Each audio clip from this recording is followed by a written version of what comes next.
আসসালামু আলাইকুম প্রিয় দর্শক, আশা করি আপনারা সবাই ভালো আছেন, কিন্তু একটু চিন্তিত আছেন। কারণ এই শীতে আপনাদের মাছে কিছু রোগ দেখা যায়, যে রোগগুলা শুধুমাত্র পানি বেশি পরিমাণ ঠান্ডার কারণে হয়ে থাকে। এই পানি বরাবর গ্লাসটুকু, বাল্বের যে গ্লাসটুকু পানি বরাবর থাকবে। দেখি এটা আপনি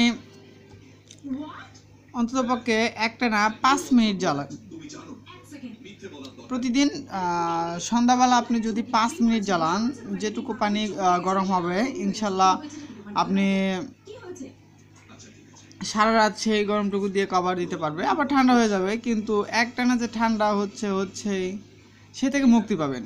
এখানে বিদ্যুৎ বিল অনেক কম আসবে। 5 মিনিট একটা বাতি প্রতিদিন যদি 5 মিনিট, সকালবেলা 5 মিনিট, 10 মিনিট এই 25 ওয়াটের বাল্বটি আপনারা জ্বালান, তাহলে পানি যেটুকু ঠান্ডা হবে, যে সে 5 মিনিট আপনাকে সেখানে দাঁড়িয়ে থাকে এই বাল্বটা জ্বালাতে হবে। কারণ যে হঠাৎ আপনি এই বাল্বটা জ্বালিয়ে অন্য কোথাও চলে গেলেন, কিন্তু যারা নিভানোর কথা মনে থাকলো না, তখন পানি গরম হতে হতে হতে হতে এসে দেখবেন যে আপনার মাছ রান্নার উপযোগী হয়ে গেছে।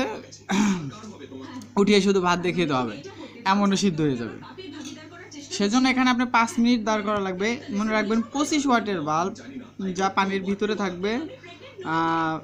কাজটুকু বাল্বের যে গ্লাসটুকু পানির ভিতরে থাকবে। 5 মিনিট জ্বালাবেন। 5 মিনিটে যেটুকু গরম হয় সেটুকুই।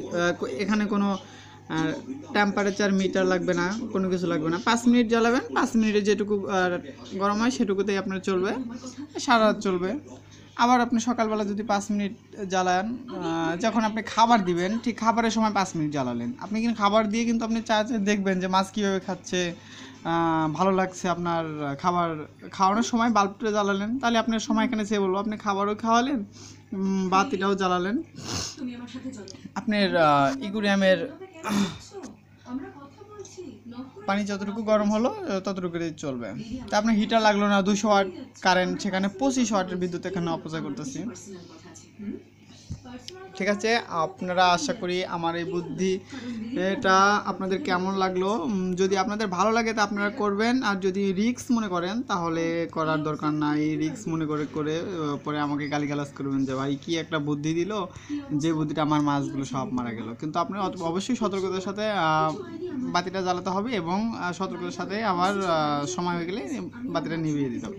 আমি এভাবে প্রতিদিন আমি এই শীতে করছি। আমার মাছে আল্লাহর রহমতে কোনো রোগটোক দেখা যায়নি। মাছ আমার অনেকটাই সুস্থ। তাই এই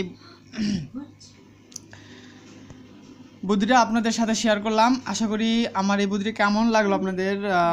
ভালো লাগলো অবশ্যই কমেন্ট করবেন, কমেন্টে জানাবেন আসলে আমি যে কাজটা করেছি সেটা আসলে আপনাদের মনের মতো করেছি কিনা, আমি ভুল করতেছি কিনা। এটা কারো বুদ্ধি না, আমি নিজের থেকেই এই কাজটা করেছি। এবং যদি ভুল করে থাকে আপনারা কমেন্টে জানাবেন যে না, আসলে আপনি যে কাজ করছেন সেটা ঠিক না, এভাবে করা যাবে না। আর যদি আপনাদের বুঝে আসে তাহলে অবশ্যই কমেন্টে জানাবেন কেমন লাগলো আপনাদের। ধন্যবাদ সকলকে।